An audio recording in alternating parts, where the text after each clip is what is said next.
down to business.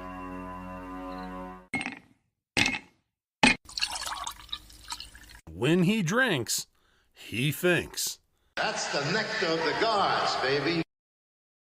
Hello, everyone, and welcome to the #1 liquid-fueled, liquid-lubricated show on the interwebs. This is the Whiskey Musings Broadcast, and I am your absolutely over-the-moon, psyched-out host. I have got the greatest celebrity interview for you tonight, the best one that I have done on this podcast. I have been so excited, and what's even cooler about this is the fact that with this interview, I actually complete the trifecta. That's right. I have gotten all of the Mark Kaye show staff. I started off with Hannah, who was nice enough to come on the program first. Then I got Jay Money Bose coming in, and now I finally have the Patriot Commander, the one, the only Mark Kaye of the Mark Kaye Show, here with me live tonight. You know, I've got to tell you, I started off this podcast.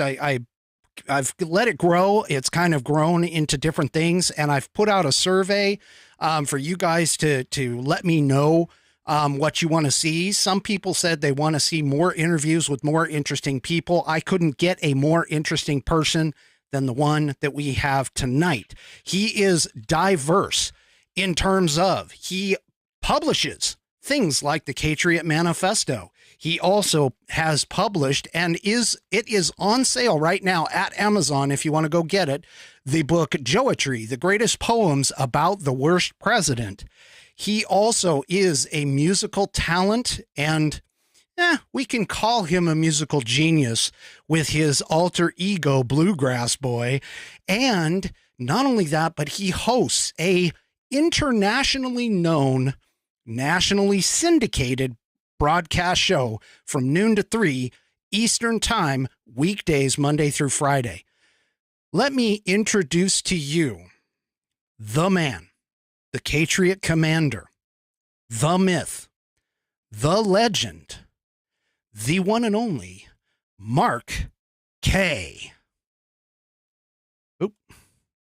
There you are, Mark. Let me unmute myself. Yeah. The myth, the legend forgot to unmute his microphone. Yeah, well, that's okay. I forgot to unmute you on this end, so. Oh, look at that. Great minds think alike. Yeah, I guess so. Hey, thank you so much for coming to the program. I am so excited. I know a ton of people who are on the stream right now, especially over on Rumble right now, that are looking and watching this. I can tell you that my subscribers, I think I added another 25 to 30 just in the few hours since your show and this broadcast. So yeah, that's fantastic. So I thank you very, very, very much. I have a lot of burning questions. I'm going to be honest with you. I've tried to shoot them to you in the chat during your show, and unfortunately, I mean, you're just so busy. You just got so much stuff going on that sometimes. I'm glad that I come off as busy. That's good. Yeah, that's well, good. And, a lot of people think I'm just ignoring them, but at least you've been able to cut through that. Yeah, I mean, I know that you're, looking through and setting up for the next segment. You've got, communication with your executive producer, Hannah, and of course your board operator and producer, Jay. Yeah. So I understand that. And I think a lot of people don't seem to get that, but I mean, there's sometimes where you're going to have to look on your computer digitally for the next thing. It's not like this type of a show where I have a chance to like plan 100% ahead of time. Right. And that kind of thing. So I know that for you, there's like late breaking news and things like that, that pop. So, totally understandable, but you know what? I've got you for as long as I can, and I'm going to hit you up with some questions here and some things. I even had a couple people send me a couple of questions. Oh no! Wait a minute. It's okay. Believe me, I have censored some of them, and it's not going to make certain people happy, but too bad. I am not going to throw you to the wolves necessarily, but there are a couple questions in here that were not on the original list. So, good. So we'll go with that. All right. So first of all, I want to talk about the fact that, and just so you know, I am very impressed whenever somebody decides to leave their home country and come to this country and become and American. Okay. Yeah. So you're originally from Canada. And when I was doing some of my research, I noticed that you went to school at New York University. You graduated with a BA in film production and political science. Do me a favor. And this is actually, well, you know what? Before I even get to that, are you drinking anything tonight? Yes. No, I thought that was like a prerequisite. I've been excited. Here's what happened. I had some Bullet, which is my whiskey. By the way, can you hear me? Do I sound okay? I hear myself and. Oh, you shouldn't be hearing yourself. Oh, I shouldn't be hearing myself? No. Let me see. But we're hearing you just fine. I mean, you're hearing me. As long as you hear me fine, that's fine. Yeah. Okay. I like to hear I'm okay with hearing myself. I hear myself a lot. So I only had this much Bullet. And I thought to myself, there's no way I'm going to be able to get through an entire podcast with this much Bullet. So I rushed out quickly and I reloaded. So we're good to go. We're good to go for at least this long. And then, we had to switch to, I don't know, Sauvignon Blanc or whatever. All right. Well, Sauvignon Blanc musings. That'll be later tonight. There you go. Oh, look at the Crown Royal Black. Oh, that's very woke of you. I like that. That's well, great. The funny thing about this is, and I didn't even think about this, but this was a gift to me from one of my whiskey warriors. He's been around ever since I started. Buddy Weiser sent this to me. But I just now realized that this comes from Canada. This is a Canadian mixed whiskey. So it's kind of apropos that I'm drinking it with a former Canadian. Yeah, whiskey's about the only good thing that comes out of Canada these days. Let's be honest. Whiskey, maple syrup, and moose. Hello. I don't know what. Yeah, and me. That's true. Well, it's been a while. I mean, I haven't really.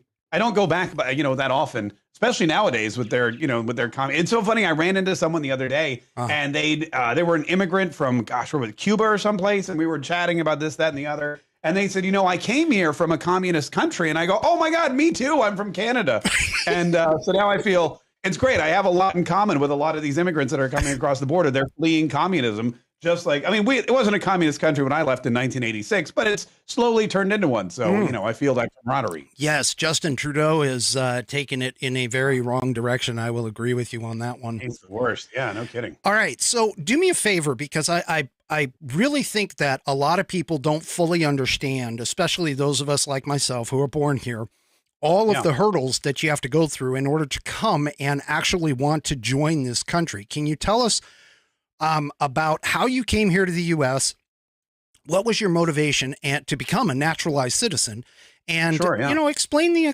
experience. It's interesting because I have an older sister. I'm the youngest of my family. It's me and her. She's 4 years older than I am.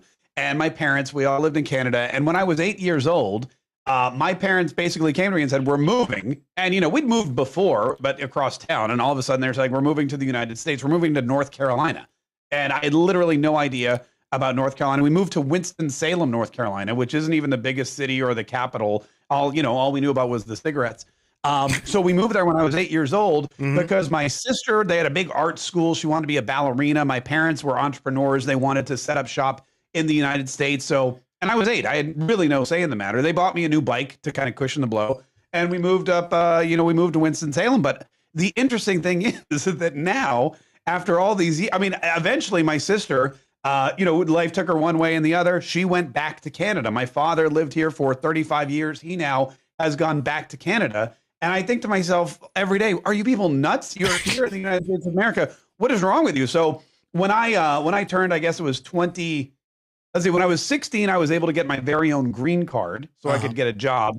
I had that for about 10 years. And then I guess when I was 26, I became a naturalized citizen. And I don't know, it never dawned on me not to become an American, given, if I had the choice to become an American or stay a Canadian, it's like a non-decision. And, it's interesting. Canada, by the way, and, people always say, well, my relatives, they tell me this all the time. They go, you're still a Canadian citizen, eh? And I go, no, I'm an American. They go, no, but Canada recognizes you, eh? And if you want to come back here, you can apply for, socialized medicine and they'll take care of you and retire. You're still Canadian. You're always Canadian. You can get a passport. And I'm like, I don't want any country that basically what I did was I spit on Canada and I told them to go screw themselves and they still want me as a citizen. And I'm going to be honest with you. I don't have patience for any kind of country like that. So, being a naturalized citizen it's the most exciting thing that's happened to me. I still remember the ceremony where I went and I got sworn in and, there were people there from all over the world. My favorite thing is the test. that you have to take, because a lot of people don't know this. After your green card, you have to wait. Even though you've been here, you have to prove that you're worthy. There is an English test. It's not difficult. I was a little miffed because I've never spoken another language. Like, English is my only language. Right. And I sat down with the lady and she goes, I need to give you an English proficiency test. I go, no, I don't speak any other language. And she looked at me and said, well, then this should be easy for you. And, she looked at me and said, I'm going to say a sentence. I'd like you to repeat it back to me. And I go, okay. So she looks at me and she says, the big blue car parked behind the yellow building. So I look at her and I said, the big blue car parked behind the yellow building. And she handed me a pen and she said, write that down in English. So I wrote it down in English and I handed it to her, and she's looking at this piece of paper and she's like, what is this word here? And I go, building. And she goes, what is this word? And she goes, yeah, I know this isn't a handwriting exam. This is an English proficiency exam. But I got through the test. I think I missed one on the American history quiz. And then I got my citizenship, and it's been fantastic ever since. Right. Well, I'm just going to tell you, we are extremely glad to have you. Well, thanks. I really feel like there's a lot of people who have grown up here, who have never been anywhere else in the world, who really don't truly understand all of the special freedoms and things that we have here. And I think that's part of the reason why we're in some of the mess that we're in. For an example, that citizenship test that you took, I actually think that should be a requirement in order to be in office, period. As you know, here in Florida, we have a civics class that's starting next year, and you won't be able to graduate high school unless you pass this civics class. Right. I took civics in North Carolina. I remember it was a requirement. You took civics in 10th grade. You learned about all of the branches of government, how they worked. You learned about the founding fathers, you learned about the Constitution and the preamble. And I mean, it was just a given. Nowadays, you talk about civics in school and people get personally offended. It's really bizarre. But I agree with you. I think that, and there are other countries. I mean, in Russia, you pledge allegiance to the premier. You pledge allegiance to their flag. You get up and you denounce every other country, and they force you to do these things. Here in the United States of America, we don't force anybody, but that alone, I believe, should give you the sense of pride enough to want to do it on your own. Oh, yeah. No, absolutely. I mean, for those people who don't know the Constitution, and after living here, there are so many important things in there, not just the Bill of Rights, but just fully understanding how our government works,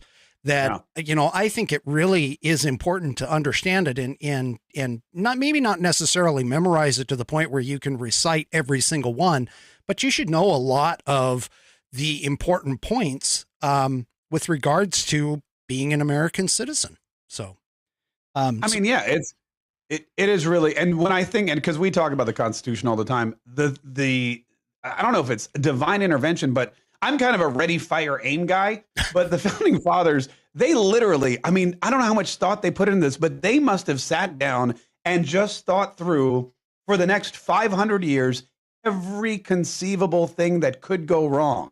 And they argued over every word. The Second Amendment was changed 11 times before it was ratified because they wanted to make sure that down the road, these rights could never be infringed. And they had to have gone through their head and thought through every particular instance. That's why Supreme Court justices are lifetime appointments. That's why you have, the 6-year senators and 2-year congresspeople. Every scenario was thought through with such precision. And that's why, it still works, knock on wood, today. Right.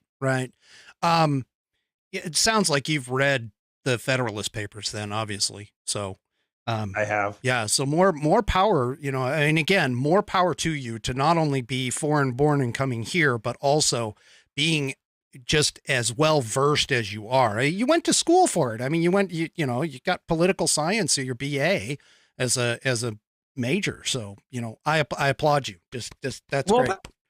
Oh, thanks. No one's ever applauded my political science. I appreciate that. Thank you so much. Well, I love it. I mean, I love what you do. I mean, I haven't been a longtime fan, but just the last couple of years, I can't even remember how I stumbled upon your channel. But it was on YouTube at one point, and then when you jumped over to Rumble, I followed you over there. So, and I try and watch every single day. So, well, no, I appreciate it. And that's one of the things that, we really sustains us every day is for me, having the chat and having the live stream and being able to do something interesting during the commercial breaks is so, I think it keeps the energy going. And I think that the secondary show, if you will, or the online show really enhances the main show. You know, and a lot of times people in the building or the people that own the radio station, they're like, hey, I know you're really into the live stream, but don't forget the people on the radio. And I'm like, I don't forget the people on the radio, but you have to understand there's a lot of people watching on the stream, and they are creating a lot of content for us. They are engaged, and in a lot of ways, you know, it's instant feedback that we just can't get from the radio. We don't know what people are saying in their cars unless they pick up the phone and call. But we know people on the stream because they're furiously typing, and it helps us immensely. Yeah, I have a, you know, just sorry, it's a little bit of self promotion here, but I have a partner that he and I just launched a internet radio station, and I did a couple of shows on that, and it's really difficult, at least in my mind, because I don't get the immediate feedback. I have a hard time with that, with just talking into nothing, and that's why I don't record my broadcasts either. I do everything live. Screw ups, you know, mistakes, things that are good. It's all 100%, you know, natural and open. And if I can't think of something, or if I'm stuck, you know, and I get a brain fart or whatever, so be it. It stays in the show. That's just the way that the show is. So yeah, it makes it, I think, you know, more, there's a realism to it. It's more exciting. And it you know, and people don't like perfection. That's why they like my show. I think that's one of the reasons. If you like perfection, you're in the wrong place, buddy. Yeah, that's true. That's true. All right. So you've had a long history in media. So we're just going to kind of shift gears here a little bit. So you've had a long history in media, from the Hot Morning Mess on WIHT in DC. Yeah. Then you went to WAPE in Jacksonville, and of course popped over to WOKV, which now you're even nationally syndicated on multiple radio stations, which, by the way, if you want to list them, please go ahead and do so. But what have you seen that's kind of changed over that time that you find positive? Oh, that I find positive? Yes. Oh, God, you're going to throw me for a loop. You want positivity? Oh, I've been drinking. I mean, this is my time to you know, bitch and moan, I thought. Oh, that's okay. You'll get a chance next, but go ahead and hit positive first. No, I'll tell you what, it's really, it's kind of a negative positive, but the thing about radio is, when I started in radio, and I started even before then, I mean, I started in Raleigh, North Carolina when I was 21 years old. I worked for a show called Bob and Madison. I was their producer. I was their Hannah, basically. Mm-hmm. Only I didn't type as loud. And what happened was, in Raleigh, North Carolina, the morning radio show in the 90s, those guys were superstars. Like, when they had an event, people lined up for miles. They didn't care. They just wanted autographs. There were no selfies back then. They, you know, they would show up in limousines. I mean, they made huge amounts of money just for endorsements. Right. It was the closest thing you had to a celebrity. There was no YouTube. There were no TikTok stars. There was nothing like that. So the radio morning show was the place to be. And at 21 years old, I was just riding their coattails, and the craziest, zaniest stuff that you could imagine. That has changed. Nobody really thinks radio people are, you know, you're just like the radio guy, you're local. The YouTube stars are the big wigs. You know, everybody wants to hang out with Jake Paul and Logan Paul and Mr. Beast. That's what's really exciting for folks. You know, even so much as when you look at podcasters, I mean, Joe Rogan is huge, bigger probably than anybody's local radio show or even syndicated radio show at this point. So that has changed. The way that people look at radio personalities has diminished, and that celebrity is kind of gone. Now, that sounds like a bad thing, but it's actually a really good thing, because it weeds out the posers that are just looking to be celebs. It weeds out the folks that are just looking to get their name out there, and it weeds out a lot of the untalented people. What we've seen now is there's not a lot of interest in radio, which means people that actually like it and enjoy it and want to do it and see the benefit of it and have a knack for it and, you know, and appreciate it are left. And there's fewer of us, but the same number of radio stations and opportunities. So the talent that's still here, it remains very, very valuable. I'll give you a great example. Whoopi Goldberg from The View. Mm-hmm. All right. So years ago in the 90s, Whoopi Goldberg, I guess she won her Academy Award. She stopped doing movies. Nobody else was going to her comedy shows. She didn't want to move anywhere. She was living in New York. So she, her agent got her a job on a radio station in New York. She worked with a guy I know, a friend of mine, Paul Cubby Bryant, and she started doing a morning radio show on like an adult kind of, soft rock station. And all of a sudden, they put it nationally. They put it all over the country. They started firing really talented radio people in smaller markets so they could just syndicate in Whoopi Goldberg because she had a name. Right. Doesn't matter she had no talent. Doesn't matter she could only talk funny for 10 minutes and then the next 2 hours and 45 minutes she had nothing to do. Doesn't matter that nobody in when these radio stations really liked her. They wanted their local radio host that they grew up listening to. Those people were out. She was in. She was the bigger name. Mm-hmm. All of a sudden, The View comes calling. She sees television. She sees that television is exciting and it's less work and I can go in there every day and still go home and it's 1 hour, not 4 hours or 3 hours or whatever it was. So she quits. And all of a sudden, all these talented radio people that she put out of work, she just turned her back on the radio business and went off to TV. Mm-hmm. You're not seeing a lot of that anymore. The people that are in radio, the people that really love to do it, the people that have a passion for it are left over. And I think that's really kind of a positive thing. Well, and of course, you actually have, I know that you have an affinity for Rush, rest in peace. But the man actually revitalized AM radio with talk radio. Yeah. And I know that, there are other people from the other side that have tried with like NPR and they just can't grasp the same magic as what, people like Rush did. And then you had following him, you've got, Mark Levin, Dan Bongino's got his radio show now that slid into the same slot that you have. Mm-hmm. I mean, seriously, I can't even imagine what that would feel like to be approached like that. Tell us a little bit about that. Well, that was an amazing day, and it is of course bittersweet. The one thing you pointed out, which you're 100% accurate on, not only did Rush Limbaugh revitalize AM radio, which was dying, he created an all new format, which is FM talk. Mm-hmm. And most of our radio listeners now are listening to us on an FM station. Before Rush Limbaugh, there was no FM talk. FM was for music and music only. And until people realized, hey, this guy has created a new phenomenon, and then Howard Stern came along and, FM talk kind of grew because people wanted to hear it on a clearer frequency. They wanted to hear better quality. They wanted, even though voice is mono, they wanted to hear it in their stereo speakers for some reason. So he created this whole new format of radio that has employed and so many people, not just on air, but board ops and salespeople and general managers and engineers that have created lifestyles based on what they were able to do and what Rush Limbaugh especially was supposed to be able to do. It was very bittersweet. We all knew that Rush Limbaugh wasn't doing well, and we all knew that he'd tried this new treatment and that it wasn't going as well. And we all knew, and I tell this story all the time on the air. I remember saying, because our show was at 10 to noon. Mm-hmm. It was 1 hour of Kilmeade. And then we were on 10 to noon, and then Rush Limbaugh came on at noon, and I'd usually get in my car at that point and listen to him on the way home, just like everyone else did. But we knew he wasn't doing well, and I knew that there was talk of what was going to happen next. And I remember turning to the guy I used to work with, and I said to him, I feel bad for the poor fool who has to take over Rush Limbaugh's spot. Right. Like that guy's got the most impossible task in the world.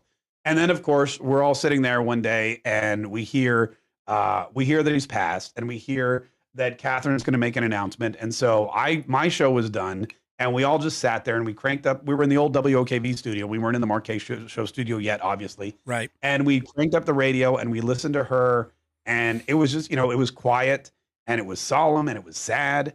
And literally within 25 minutes of that announcement, they called me and they said, hey, listen, here's what we're going to do. We are going to run the Rush Limbaugh show for, I think, another 30 days. They had a lot of best of. They had, a lot of, clips, a lot of memories. They had people calling in, snurdly, everything. And they said, out of respect, we're going to run it for about 30 days, maybe a little longer.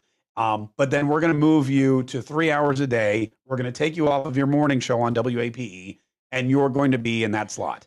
And I thought to myself, no, I'm not supposed to be the fool. I'm not supposed to be the idiot. I want someone else to fail. in that position. But, and then they said, of course, we're also going to put you on these other radio stations. And so it was really like we didn't have a lot of time to process it. We had to build a studio out of a conference room. We had to figure out a whole new show. I had to figure out how to do 3 hours after only doing 2. And it was quick. But I really realized as soon as the audience started calling, as soon as people started talking to me, and as soon as people started reacting to the show, I realized because I was a fan, it was better that it was me. I knew, like I said, I listened every day, just like everybody else. So I knew the pain. I knew what they were missing. I knew how their lives had changed because of Rush and now how their lives were changing again. So I thought to myself, better me than somebody who's just looking for an opportunity, didn't know what he was all about, didn't know what his audience was all about. And I think so far it's working out pretty well. Right. Well, I can tell you and I'm going to pop some of these up. Hopefully this comes up like it's supposed to. So there's this one here. This comes from Scott Sherman over on YouTube. He says, you were a great choice, Mark Kaye, to take that spot. You're a rock star. Thanks, Scott. Tara Stockton says on Facebook, I was very sad about Rush, but I love that Mark Kaye got the spot because it's well-deserved. Thank you, Tara. Dave's Cave from Rumble says, I remember when we heard Mark was taking that spot and going to be in Tulsa, so excited. I remember when that happened because I was watching at that time, and you have just like taken off and you're owning that spot. You're owning that 3 hours a day. I mean, I'll admit, when you take off on vacation or you're off on a break or something, I go through literal withdrawals here, man. I mean, I'm sitting here going, hey, hello, feed me. Come on. I'm just like, I'm freaking. I mean, I seriously, I'm freaking. So, it's just, I appreciate that. It is weird to be in, and I've never been, because I always had music radio. We would have best of whatever. No one really cared, but it's weird when, yes, it's you for 3 hours a day and you go on vacation and people are literally furious at you for going to the beach with your family for a week. And I feel bad, but I'm like, there's only, I have to, I can't, I'm married. I got kids. Completely I'm understand. contractually obligated. Completely understand. It's, I'm starting now that because this podcast is kind of starting to take off on its own. Yeah. I'm starting to get to the point where there's times where my wife forgets that I'm supposed to stream on a Wednesday night or a Saturday night. And I'm like, hey, I got a show to do. And she's just like, wait a minute. What? Wait, what? No, you got to, I mean, it's, you commit and you do it. And you're saying, hey, if you watch me, I promise to be here. Yep. And, but here's the other thing too. It's so enjoyable. Like I would rather, I love Mondays because I get to go back to the studio. I love, I hate Fridays because I'm like, I'm not going to be here for 2 days. That kind of sucks. And vacation, while I love vacation too, like I feel, just like, again, with Rush Limbaugh, Mark Stein's a great guy. Mark Belling was a great guy. I mean, they're still great guys. They're still around. But when you turn on the radio, they're great guys, but they're not Rush, right. And it would just, it made the day a little less enjoyable just because it wasn't what you were expecting. So I do understand that. And that's why I try not to take off too many days. Right. Or if I'm if we were doing this thing, I could probably tell you guys actually, because it's not a secret. And it's kind of a secret, but it's not really a secret. Okay. We're working with this company, and your audience is going to love this. We had this company come to us a couple months ago, and they said, look, we do cruises with a lot of radio hosts. And what we do is we sponsor the cruise. We put it all together. You sell it on your radio broadcast and your listeners can come on a cruise with you. What do you think? And I go, I think that's a horrible idea. I never want to go on a cruise. People get like Legionnaire's disease and they fall off the ship and there's nowhere to go. We're in the middle of the ocean. I go, so no, thank you. But they said, well, what if we also do other stuff? And I said, like what? And they go, we do Vegas trips. We do New York trips. We can do a Washington, D.C. tour. They said, oh, you know what your audience might like? And I said, what's that? And they said, how about a tour of the Whiskey Trail in Kentucky? Oh, that's what I'm talking about. Right. And so I was like, well, wait a minute. Actually, that sounds really great. But the first thing they said to me was, they said, look, here's what would happen. You would take 4 days off from your show. We would fly you to Memphis. Lexington. And a bunch of people, they could buy a package. They could come with you. We would set up all these tours. We would go to museums. We'd do bourbon tastings, this, that, Churchill Downs, the whole nine. And I said, that's great, but I can't take off 3 days from my show. So we just had a meeting this morning and they worked it out where we're going to be broadcasting from distilleries and museums, and fans can come, and it's like a 4-day trip, and there's bourbon like breakfasts and amazing things. And I think I'm jealous. That. Well, I mean, you can come. We're going to announce that. All the details, I think, are going to be announced right after the Monday after the election. So we've got the Kaye's kids going now. We've got the election next week, and then we'll announce it in November. All right. You guys, this is the first place I've talked about it right here, appropriately on Whiskey Music. There we go. A scoop. I love it. I love it. So I do have one person that I need to highlight here in the chat as soon as I can find him. Not that person. Sorry, Bonnie. That wasn't what I was after. This is Becky Warnford from Australia, and she is a big fan of yours. She actually followed me because of you, and she just is saying hi, Whiskey and Mark. She doesn't often get on because obviously the time zone difference, but she watches after the show is all over. So it's good. Welcome to her. Yeah, good day, mate. I have 2 didgeridoos now, Becky. Oh. Yes. Speaking about that, have you practiced with them at all? Oh, every day. You know what's so funny? Because we have a podcast also, the Mark Kaye Saves the Republic podcast, which started as the pre-show podcast. Mm-hmm. And I noticed last week was my birthday, and I got 2 didgeridoos, and we played didgeridoos on the air. Right. This week, I checked my stats, and I was like number 98 in Australia. Oh, and I had to think it had something to do with the didgeridoos. So it's a very interesting instrument, but I've been practicing a little bit every day. I'm not allowed to bring them home, so both of my didgeridoos are at the office, and I really enjoy them. I know there's something about it; it's very soothing. Well, no offense, but you've got to practice a little bit more before you go and blast it again. All right. Touche. I will definitely do that. Oh my goodness. All right. So, so we know about your history in media and things like that. But you had a previous streaming alter ego as well, called Mark Kaye, the Endorser. I have just for you tonight. I selected one of your videos. So if you give me a moment, I'm going to go ahead and play this for you. Let me bring this up. This is Mark Kaye, the Endorser. Now, guys, I'm going to tell you, avert your eyes. Ladies, get your cameras ready. Okay, get your cameras ready because here we go.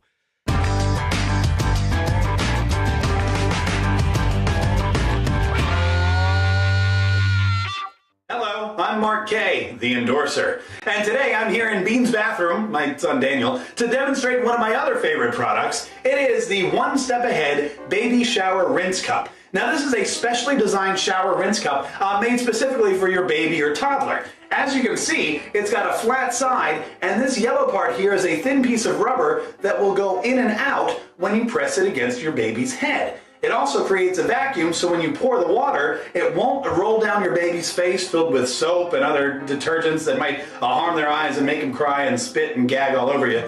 It'll just make the water run down the back of their head. Now, I was going to demonstrate on my son, but he apparently is taking a nap. And his mommy would rather him sleep than help daddy sell bath cups on the internet. So, whatever. I don't really understand the logic. So now I'm here in the bathtub. All right, I've already lathered up my hair with Johnson's baby shampoo, which is what I would do with Bean. And as you can see, I have about as much hair as a baby or a toddler, so it should be a very effective demonstration.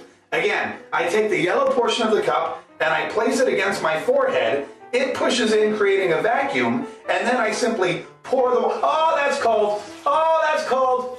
Oh, that's cold water. Oh, that's cold. Okay, hint, use warm water when you're doing it on your child. But as you can see, it's rinsed away all the soap, nothing in my eyes or my face. I can always refill it and do it again if I need to. This is truly ingenious, and my nipples are getting hard, it's so cold. If you want one for yourself, click on the link below this video, or you can just go to markkaye.com/bathcup, the One Step Ahead toddler shower rinse rubber-sided bath cup. I'm Mark Kaye, the Endorser. I endorse this product, and it's cold. It's cold. Can a brother get a full-size towel in here? know what's sad about that is I've seen that thing probably about 4 or 5 times just to make sure that it would actually run right, and I still get a kick out of it. Oh my gosh. You know, it's so funny you found that. My kids, my son's 16, my daughter's 14, and they love that. They found that about 2 years ago, and they watch it over and over. They think it's the funniest thing in the world. But you know, I'll tell you, that was, gosh, probably 15 years ago now. Yes, it was. I looked. It was about 15 years ago. It was the early onset, you know, internet sales revolution. It was just when people were starting to buy things online. And I was always a huge fan of infomercials, and I loved Billy Mays. I mean, I would watch Billy. People would turn off infomercials. I loved Billy Mays. And when he died, unfortunately, there was, and all these people that I admired apparently passed away. When he died, there was a reality show being filmed in Miami to replace him. And I went into work and I go, I'm leaving tomorrow. I'm not going to be on the air for 2 days. I'm going to Miami to be the next Billy Mays. And I drove down there and I had these electric pepper mills, and I had cinder blocks, and I had a sledgehammer, and I did this incredible thing. And I made it to the next round, but the TV show never got picked up, so I never got to be the next. I never got to be the next Billy Mays, you know, hawking Mighty Putty and. Oh my gosh, I remember him too. I mean, I remember when he died as well. But we always used to laugh whenever he came on doing the infomercials. He was my favorite. I would watch Billy Mays for hours, and then, and so that was my attempt. I think I sold, by the way. I'm going to be honest with you. I think I sold like 32 of those bath cups. Well. So, you know, it's an ingenious idea because I can remember, you know, my kids are 21 and 16. And I can remember trying to rinse their hair and stuff. My son in particular, you'd pour the cup over his head and he'd just be like, coughing and spitting up the water and everything else. So that was just awesome. Oh my gosh. Yeah. Now and there's a few more of those floating around. And you know, a warning to everybody. They say if it's on the internet, it never goes away. And that is 100% true. It's there forever. Well, you have like 20 or 30 of those. I put the link in the description. If you want to head over to the video channels, I've got a link to go to the Endorsers YouTube page. And, you know, the funny thing about that one is I tried playing it and I was a little worried that it was going to come out really blurry because it only showed up in 240p. Oh, it was like on a flip cam or something. Yeah. It was really, really small, but anyway. It was horrible. By the way, Jay and Hannah are texting me. Jay's furiously like, oh my God, I've never seen this. How have I never seen this? And he was like, I told you about this a month ago. Oh, so that's awesome. Oh, so I did something good. This is great. I love this. No, that was great. By the way, there's another video out there if you can find it. When I first got to Jacksonville, I did a charity striptease at the Comedy Zone. Oh. And it was one of those where there were 2 buckets in the hallway. Either donate here if you want Mark to take off his clothes or donate here if you want him to keep them on. And I think keep his clothes on actually won. But we went ahead and I did the striptease anyway, and that's still out there. And one day I was at Thanksgiving up at my in-laws, and one of my nieces, she was like 10 or 11 at the time, she comes into the dining room and she's crying. And my sister-in-law grabs her and goes, what's wrong? What's wrong? And she goes, I was on the internet and I saw Uncle Mark take off his clothes. And I was like, oh my God, this is not going to end well at all. All right. Everyone looked at me and they're like, You've tossed out the gauntlet. I'm going to find that, and I'm going to probably take a clip, and you'll find it. You'll find it. Just so you know, Uncle Mark takes off his clothes on the internet. Everyone should be aware. All right. Oh, so goodness. So let me ask you this. I mean, obviously, you've done like a whole bunch of media and everything else, but even on YouTube, let me just ask you this question: what do you see as the effect that the internet and independent content creators, such as myself, have done to or for the dissemination of the information to the public, especially in today's day and age with the, you know, disinformation campaigns? What have independent creators done for the What effect have these people had? What do you think? You mean people like you and me or people like YouTube? Nope. People like you and me in terms of independent content creators. Cause you also have your podcast too. I mean, you have your Mark Kaye Says the Republic podcast as well. Yeah. Well, I mean, It's very interesting because these subcultures, these sub-economies, these conservative sub-economies that are popping up are because of people like you and me. Right. Whenever a company decides that they want to repel a certain type of producer or consumer or content creator, that doesn't mean that the content creator is going to stop. Actually, that's not true. There are some people that will bend to YouTube's demands. There are some people that maybe they get monetized by YouTube, and all of a sudden YouTube says, don't make this kind of content or we're going to demonetize you. And they go, oh, crap. Okay. So they just alter their whole alter ego, or they create content that's YouTube friendly so they don't lose that cash cow. There's others that go, screw you. I'm going to keep creating my content. And then you have places like Rumble and locals that say, hey, here's an opportunity. That's the best thing about a capitalist society. Whenever some customer base is underserved, some entrepreneur will come along to serve them.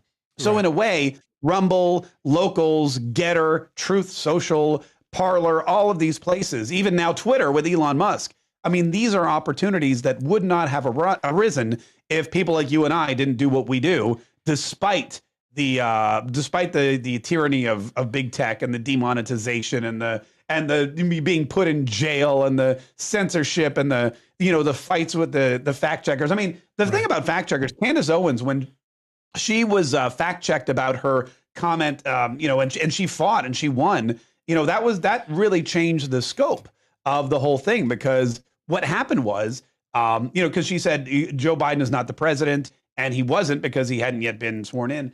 But she got fact checked by Facebook. It made people realize these fact checkers are just a bunch of tools hanging out behind a computer somewhere at a Starbucks. And you can find them, and you can confront them, and you can talk to them, and you can sue them.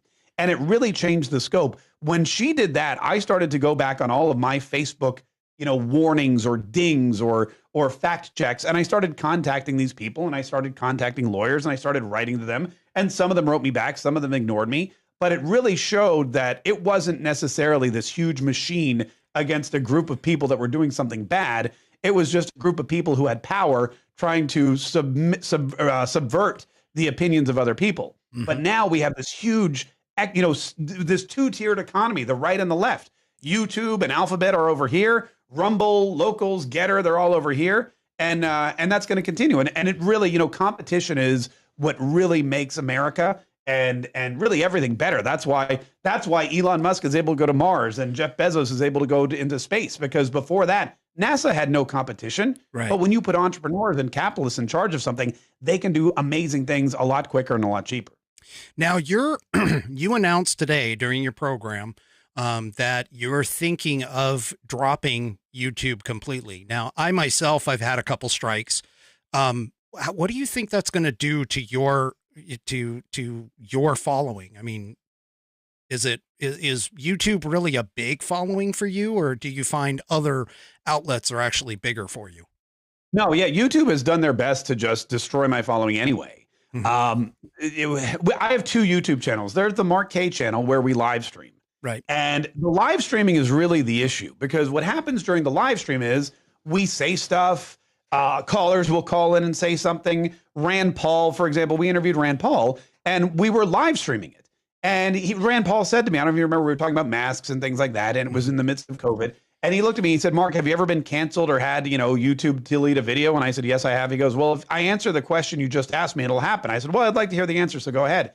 And he'd said to me, masks don't work. And he called it. I mean, he was Babe Ruth. He called the shot. He said that. And 4 hours later, YouTube took down our video. He also posted it on his website. And guess what? YouTube took down the video from his website as well. So that's when we really started to realize that it doesn't matter that a doctor who sits in the Senate is a well-respected senator, the junior senator from Kentucky.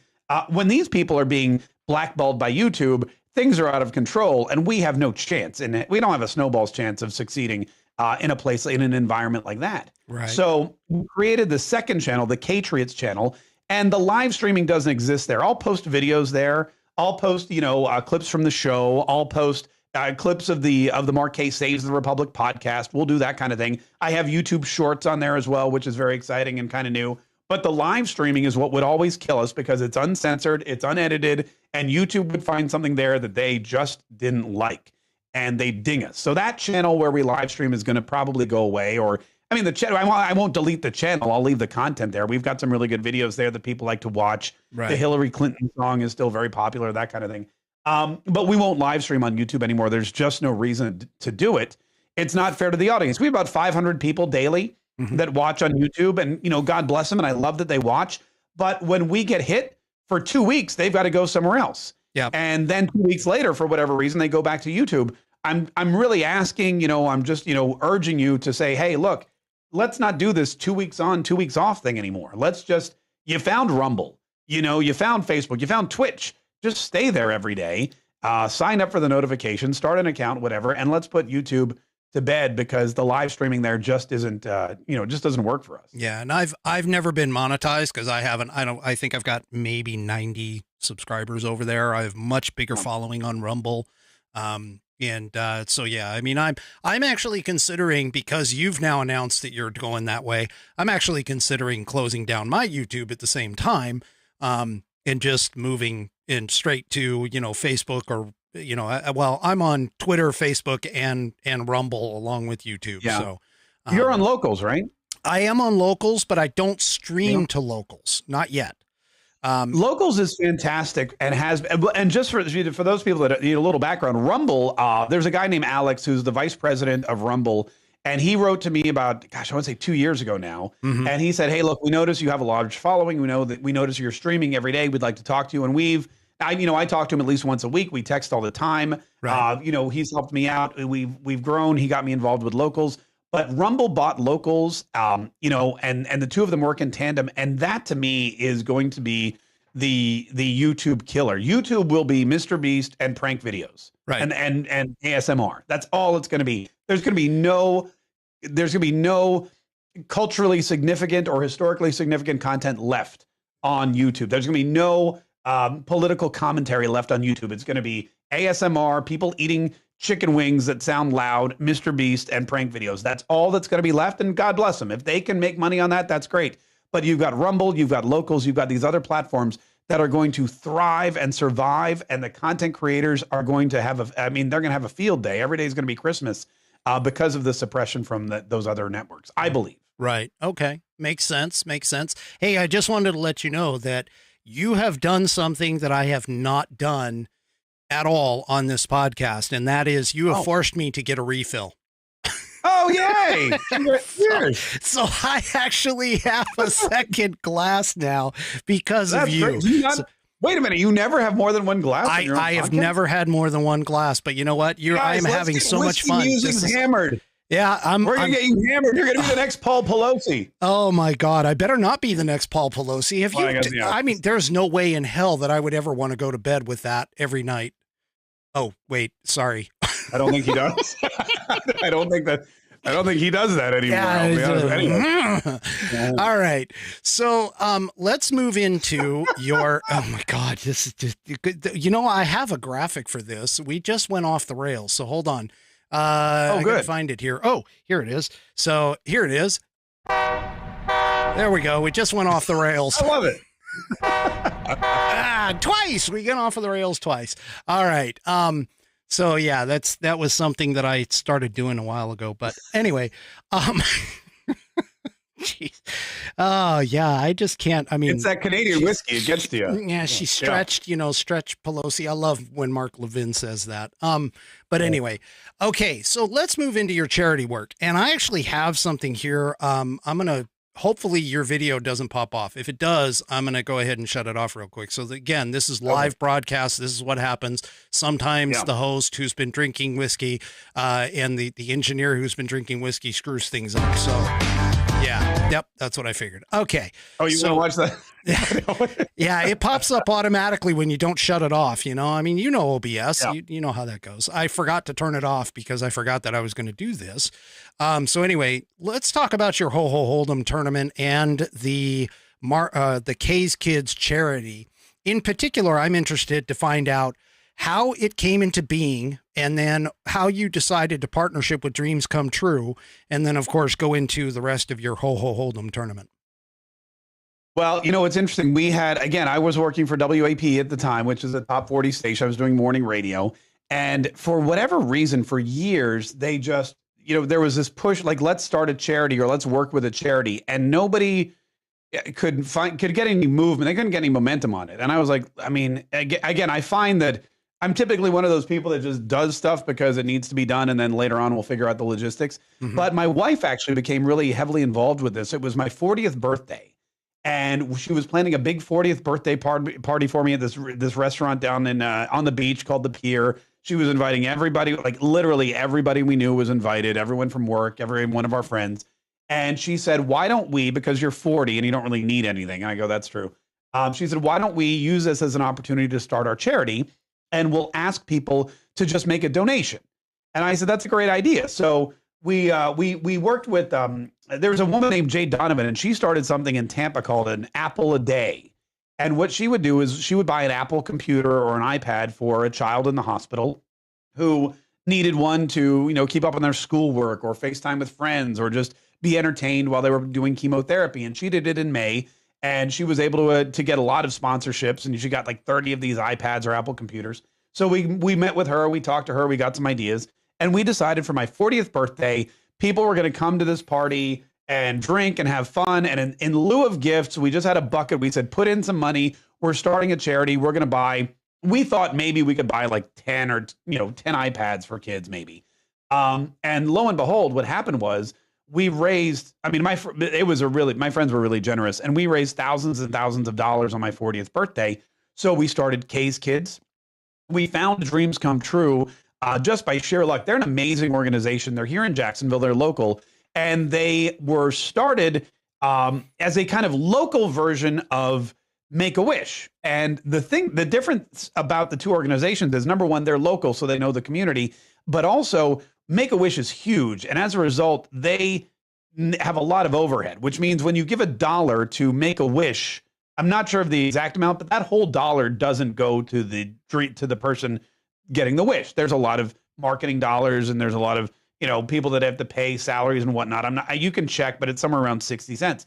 Dreams Come True, 91 cents out of every dollar given goes to the person that the charity is helping, which is insane. Very few charities have 9 cents out of every dollar for their overhead and 91 cents going to the actual the actual charity. So we loved it. And we said, here's our idea. They said, we'll take care of everything. We'll handle the donations. We're a 503c. We'll be able to find the dreamers for you. I mean, unfortunately, there's a lot of kids in North Florida. We have a lot of hospitals.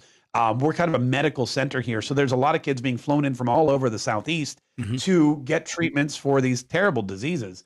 And so we started buying them iPads. And we started at Christmas. My birthday's in October. So we took the money, and that Christmas we did the 12 days of Christmas. And we brought in these kids. We surprised them with an iPad. We did it again in July because we raised so much money. We thought, well, we'll do it again in July. We did it for a few years. And then what happened was, when we started, iPads were cool. Not everybody had one. Right. After about 4 years, everybody already had an iPad. So just giving a kid an iPad wasn't really necessarily something that they needed. It wasn't something that they necessarily wanted. It wasn't as beneficial as it had been because Apple had saturated the market, and an iPad was almost a necessity or something everybody had. So about 5 years ago, we said, look, why don't we just give them whatever they want? Like, really, why don't we give them their dream gift? Because for a lot of these kids, we don't know how much time they have left. And so we pivoted, and pivoting was incredible because when a kid desires one thing, like when they're in the hospital and they're getting chemo, and all they dream about is a dollhouse or a Power Wheels or a swing set. Or we had one kid that wanted a greenhouse. I mean, we had a girl, she was a teenager. She had a degenerative hip disease. Her bones were basically eating themselves. Right. And she wanted a bed, like one of those beds that you could lift, with that was automatic, because she had trouble getting out of bed. And I thought to myself, this is horrible. So we got her a big queen size bed that moved and vibrated, and 3,000 thread count Arabian sheets and everything. And it's just to see these kids' reactions when they get the one thing that they think is going to make their life great it's so rewarding. And unfortunately, not all of our Kaye's kids are still with us. And that's the worst thing.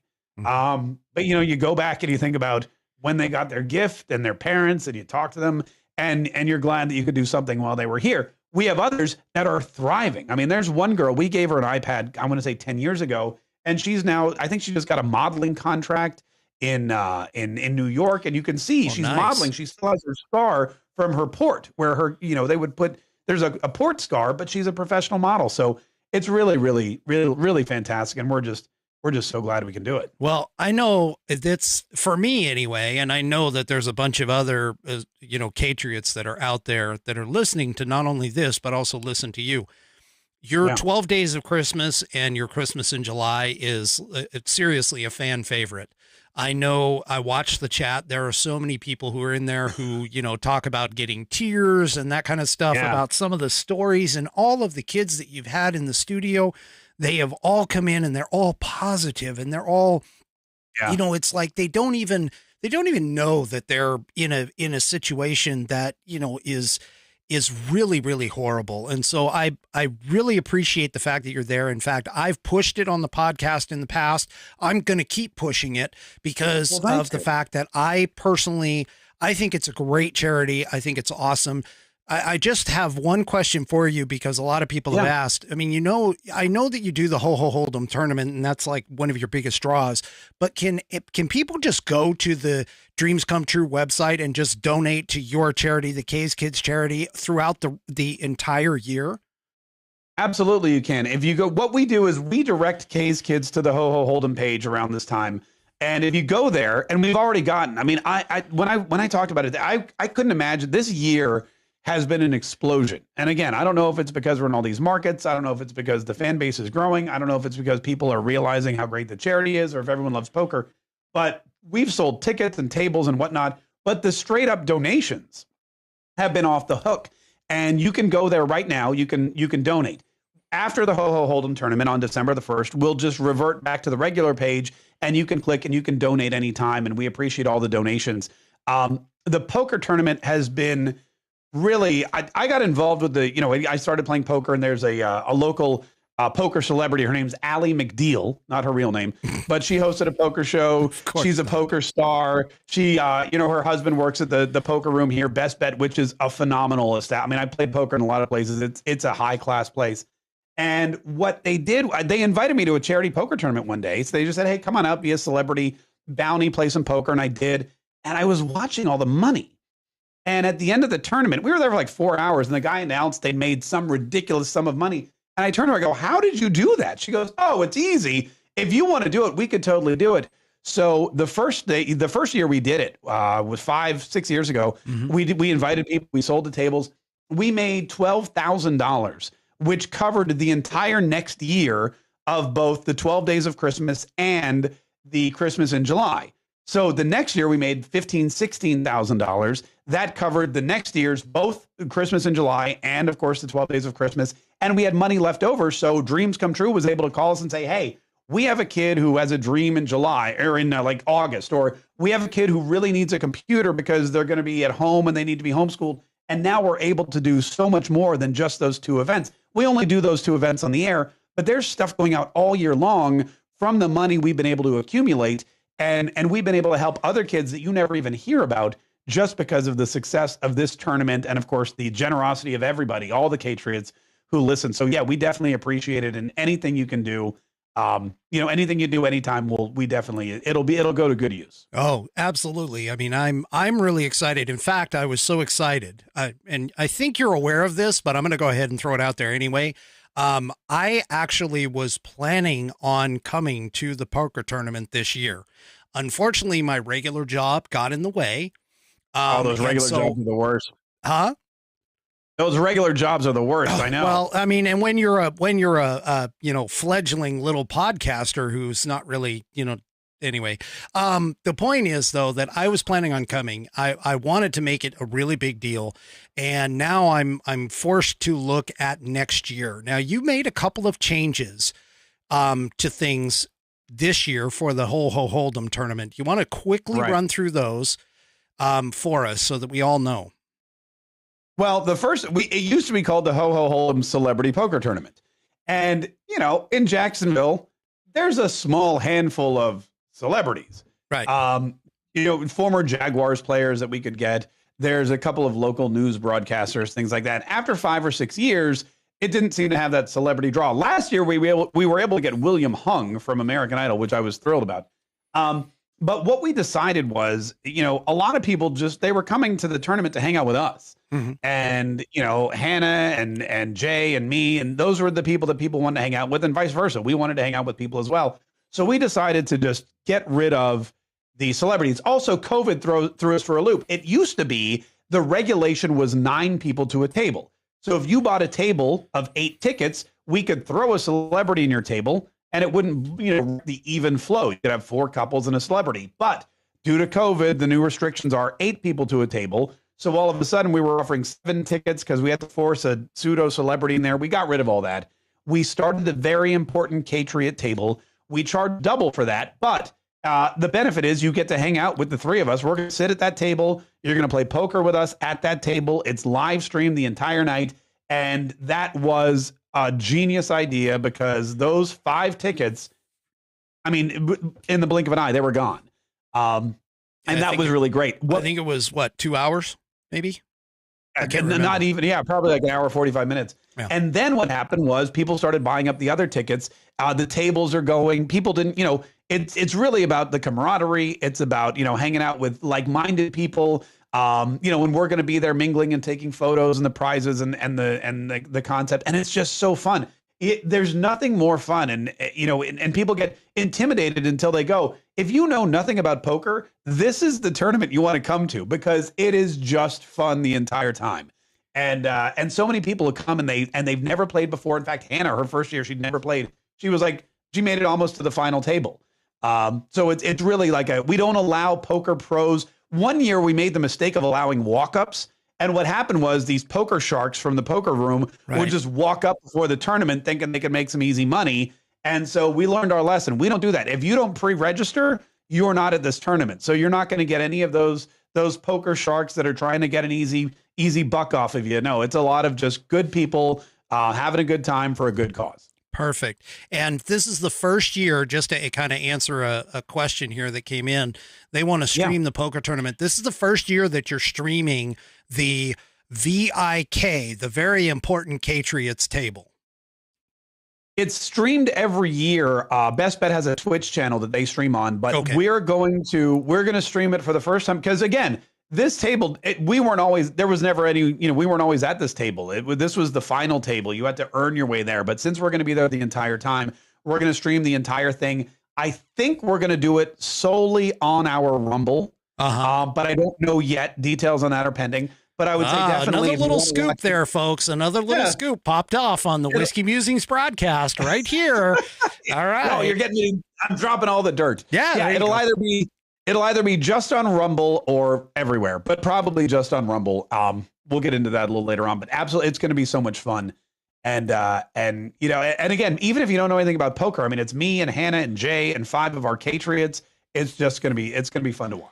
Well, I feel so bad about not being able to go. Cause I mean, my mom, as soon as I mentioned it on the broadcast here not too long ago, she was like, oh my gosh, you have got to go. And my wife is a little ticked. I mean, they were really, really pushing it. So I'm going to have to make it next year for sure. Do you want to call your boss and like get you a note or something like that? No, unfortunately, see, my job, unfortunately, some promotions or something. They want some free mentions. No, my job, unfortunately, requires me to occasionally pick up what's called on call, which basically means that you got to be on duty for 24/7. And it so happens that I actually flipped with another person for that, and it ended up that week. So unfortunately I can't get out of it, but that's okay. Not a problem. Are you a brain surgeon or something? What are you? No, I'm well, okay. So I don't like crossing the personal life with this because you don't have to tell. I'm not interviewing you. You can just tell me to shut up. I'm your guest today. No. It's fine. It's fine. I work in IT. So, all those little hints that I keep sending you in the chat, you really need to start listening to those. Okay. I've been doing it. I've been doing it for over 30 years, Wi-Fi and regular networking. So when I send you something, there's a reason. Okay. But anyway, okay. I digress. Understand. All right. That being said, somebody here, let's see, where is it? Rachel 4 asks, she doesn't really want to play poker though. So my understanding is there's other tickets available. That true? There are spectator tickets. That is true. Okay. The spectator ticket is for people that don't want to play poker, but they want to come hang out. There's a buffet. There's an open bar.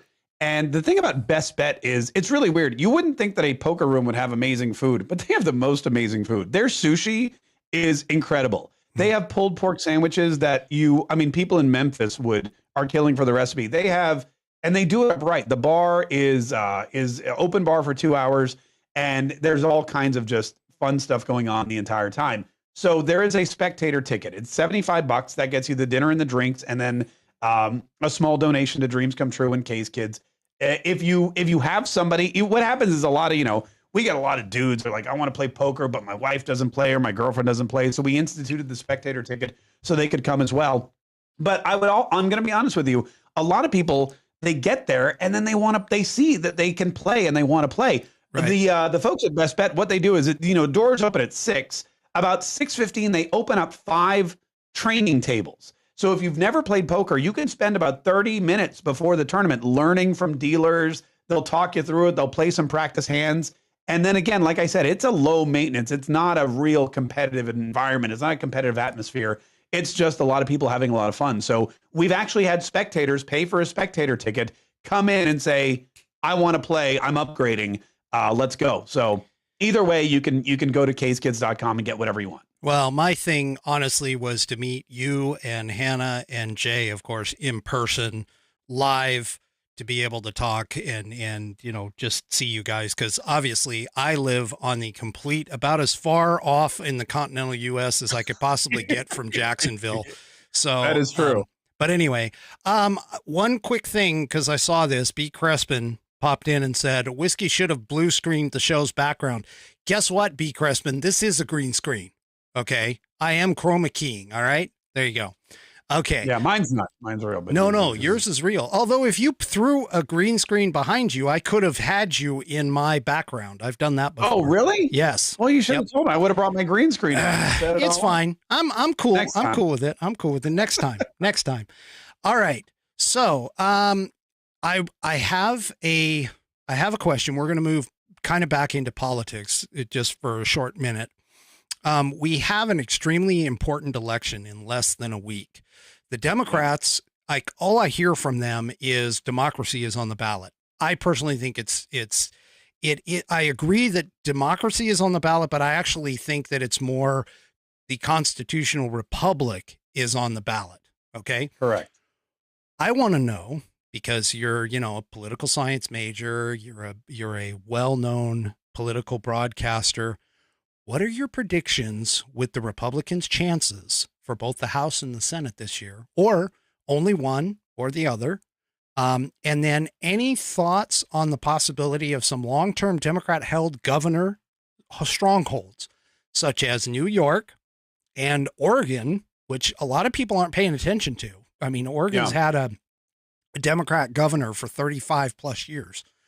And then the last part of this is, do you have any predictions for the steps that the Republicans will make on the chance that they actually take both houses of Congress?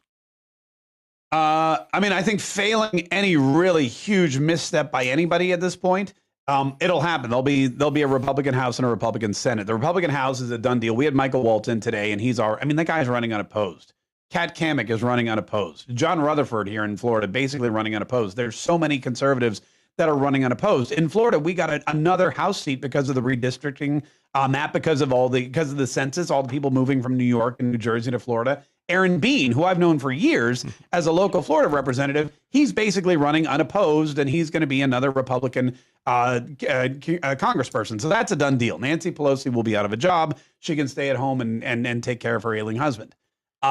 As far as the Senate goes, it's clear to me that there is no path now that allows the Democrats to hold. Herschel Walker in Georgia, when we heard the hot mic with Joe Biden and Chuck Schumer the other day, and Chuck Schumer saying, we're losing Georgia. I can't believe they're going with Herschel Walker. That was the nail in the coffin.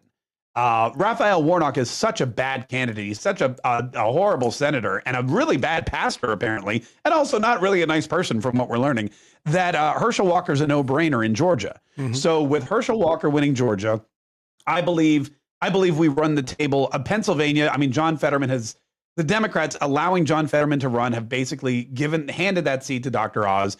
J.D. Vance in Ohio, he'll win.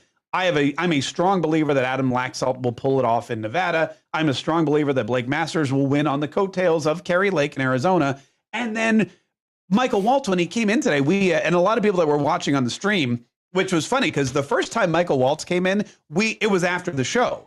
So he just came in and we were shooting the breeze, whatever. But today it was during the show. And I told Hannah, I go, just let him know we're streaming live. So as soon as he walked in the studio, everything he says is out there. Oh, yeah. And so he was very good. But he came in and the first thing he said was, I just got off the phone with Don Bolduc in New Hampshire, and he's a point ahead.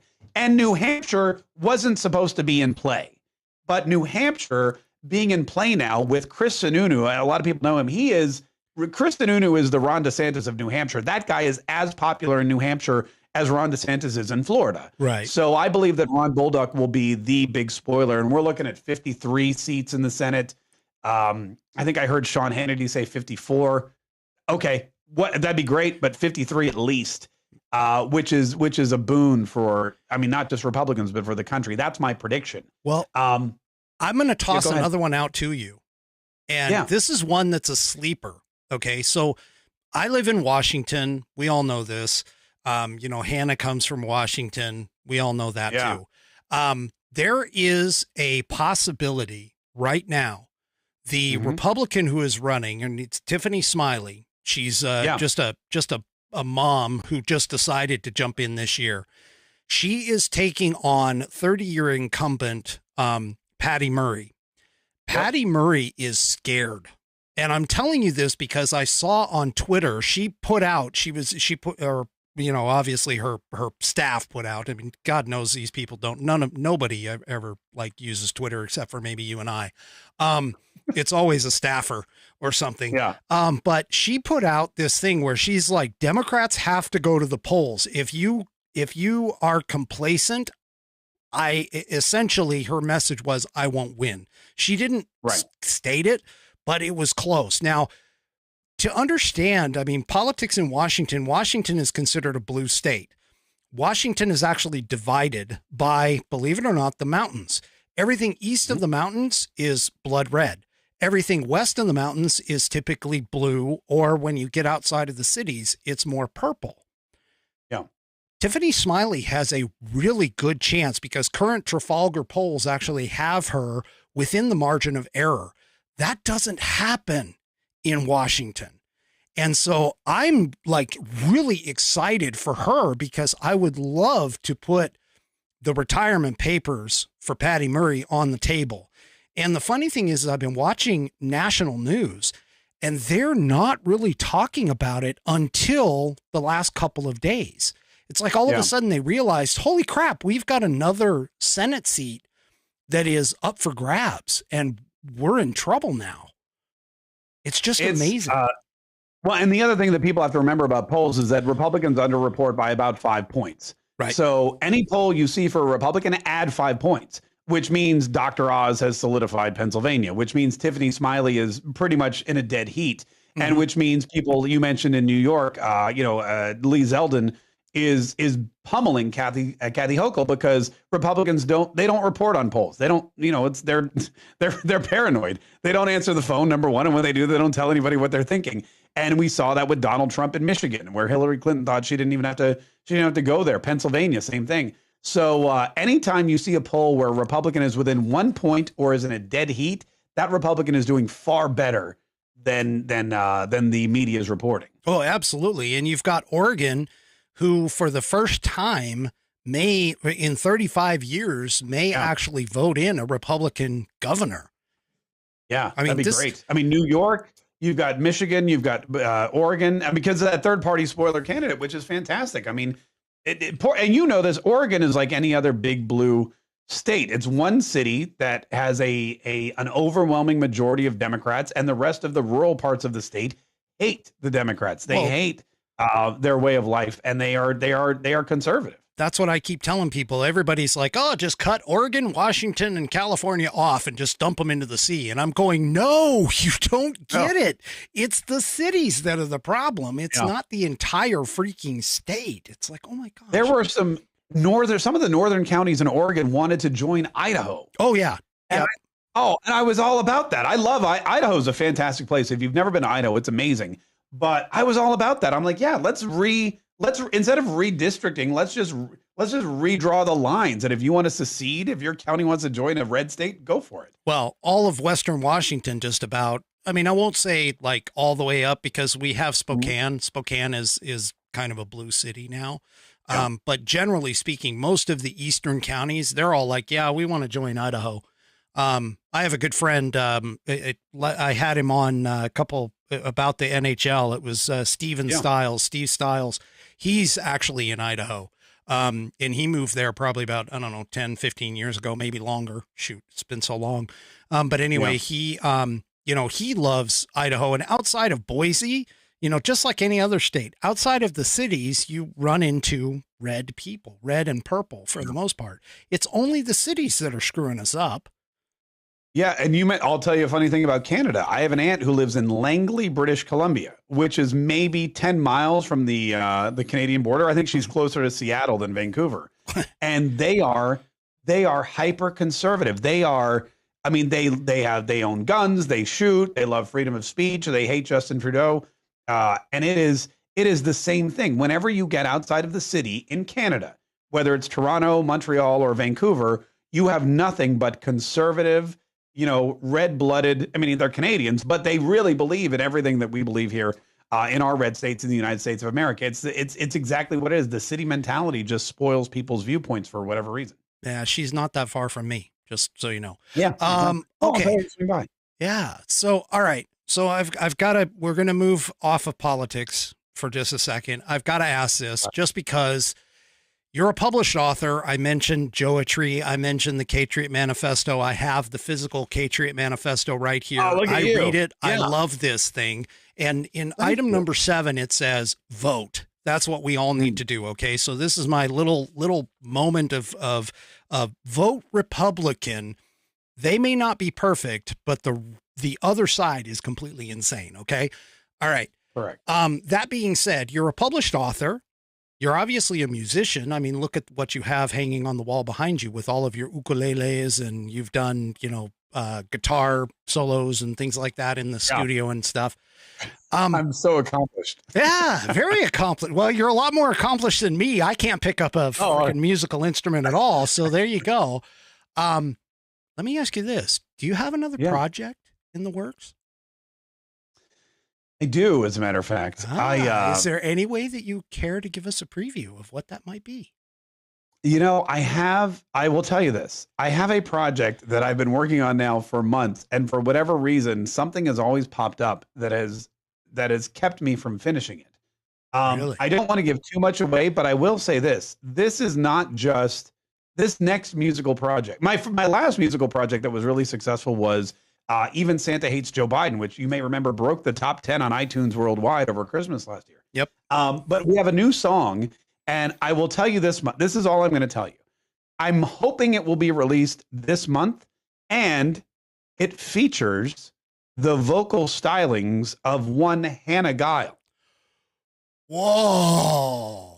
Oh, Hannah. Now, I've seen her in the chat here. I've also seen Barbie in the chat too. Yeah. Wow. You heard it here. Broke on the Whiskey Musings broadcast. Now Hannah, I have to do it. Yeah. Oh my gosh. Yes, you do. No, it's, how like Jay-Z did that song with Alicia Keys. It's similar to that, where I'm the Jay-Z and she's the Alicia Keys. So we're working on that. We're going to get that out for sure. Wow. Okay. All right. That is awesome. I am looking forward to that. I mean, I know that Hannah streams her piano every Sunday with her church, and I know she is talented in that respect. So that is absolutely awesome. Okay. So now comes the what we're going to call the lightning round. All right. These are two questions, and it's only two, that came in from the Outlaw Dogs. And no, I love the Outlaw Dogs. Yeah. Well, Let me put it this way. She submitted 6 questions. I asked Yeah. 4 of them for you, and Okay. you end up with 2 left. Yeah, I won't go into what the other 4 were for. Anyway, yeah, just be glad that I'm policing that. No, for I you. appreciate you, Rick. Thanks for having my back. Yeah. Okay. So this is about your coworkers. Both of these questions are about your coworkers. All right. God, oh, I love it. Yeah. So first of all, I'm just going to say this. Okay. The former guy, because we don't ever say his name. The guy who used to work for us. Yes. The guy who used to work for you. He's out. And I've got to be honest. I mean, he was great, but at the same time though, J Money came in, and J Money has been a absolute perfect fit for the show. Okay. Just so you know. You choose. I know it's sort of the stars aligned and everything kind of lined up perfectly, and he ended up, but he is a perfect fit to the show. Okay, just so you know. But oh yeah, no, I know. But how mad does it irritate you when he takes that trivia trophy on Tuesdays like he did this past week? I mean, it's only happened twice, so I get. Well, you know, I've been really blessed, and Josh, who was our original executive producer, when I started the show, it was 1 hour a day, and they said we're going to try it out. I go, all right, and they go, here's this guy Josh, he's your producer, and I go, oh, so we were thrust together, and I mean, it was amazing. We had an amazing chemistry, amazing relationship. He was very talented. We weren't necessarily similar politically. Our personalities meshed perfectly. And, you know, I always tell people not everybody in the world thinks alike. So it's actually, I don't care about that, but I just want him to be, you know, creative and talented. And for years we worked together great. Mm-hmm. And he had an opportunity that he took, and that was fantastic. When he left, I started referring to him as the guy that used to work here, not because of anger or disrespect or anything like that. You know, he's got a great opportunity, and he's got to think of his family and all that. But we have people coming in all the time. And every day there are new listeners. So I don't like to refer to people that aren't there anymore because it confuses them. Right. Especially since Josh and Jay are very similar. Mm-hmm. So we really needed to, you know, my plan, I'll be honest with you, I've told Jay this, my plan was not to talk to Jay on the air. You know, I didn't know how long Jay was going to stick around. I didn't know what, you know, if Jay was, you know, talented enough, or if Jay was there for the long haul. I didn't know what his thought process was. I didn't know his experience. So I said, look, we'll talk to Hannah. We'll keep it simple. But I mean, within like 2 weeks, Jay started chiming in, and then we played an episode of MAGA Match Game or Millennial Match Game, and he just killed it. And I was like, well, this guy gets it. You know, it's a really interesting job that we have. And I tell people all the time, you cannot learn this job. It's really weird. It's not a job you can learn. And Rush would always say, you know, doing what I was born to do. There's no amount of training that can make you a personality. You have it or you don't. And I've been blessed to be thrown into situations with really talented people that have it. Josh had it. I knew the first 25 seconds that I spoke with Hannah, I knew that I would be broadcasting with her probably for the rest of my career. Jay, when he got in there, I had a good sense about him. He seemed like a quality guy. The first time we put him on the air, I knew again that he was born to do this kind of thing. Right. And I don't know I don't know what I did right. Some people search their entire careers. They never find people like that. Right. And I was blessed to just have these people walk through the door. So, you know, and I don't take that for granted at all. Well, you obviously have a chemistry with the two of them. I'm certainly not going to deny it. I mean, it's really nice to see. It's refreshing. I mean, I've listened to, you know, local music shows or whatever that do morning shows, and they have, you know, 3, 4, 5 different people or whatever on the program. And, I mean, I just, you can feel the energy between the three of you. And even though, you know, I'll admit there are times when you and Hannah act like brother and sister and kind of go at each other. It's really nice. It's really nice to see the three of you will kind of work together, and not taking anything away from Josh at all. Since you mentioned his name, I'll go ahead and mention it, but not taking anything away from him, because believe me, a lot of people were sad when he left. And I even did an episode where I took his, I would say one of his favorite, Hannah clips and posted it, put it out there. So, yeah, I won't say it because I have a little bit more respect for Hannah now. Anyway. Oh, do you? Well, I love Hannah. I really do. I love Hannah. And I love the fact that she is willing to give back just as much as she takes when it comes to teasing. But anyway, regardless, Jay is in my mind. I was a little nervous, I'll be honest. And I even told him this on my interview with him, is that I was a little nervous when he came in because he didn't really speak a lot. And I know that he was trying to learn the job. But now that he is willing to hop on the mic and actually, open it up and speak and everything else, I think he's a great addition. I think you've got an awesome team and, all together. So that is just, I'm impressed. I love the three of you together. So we'll look forward to many, many years of you broadcasting together.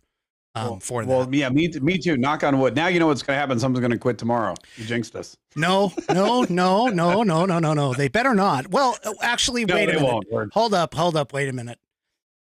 There is one person though that I think that, you mentioned quitting. How afraid are you if somebody who, let's just say he's a great podcaster and his name starts with R, and he happens to talk to a certain executive producer and is able to pull her away from her current position?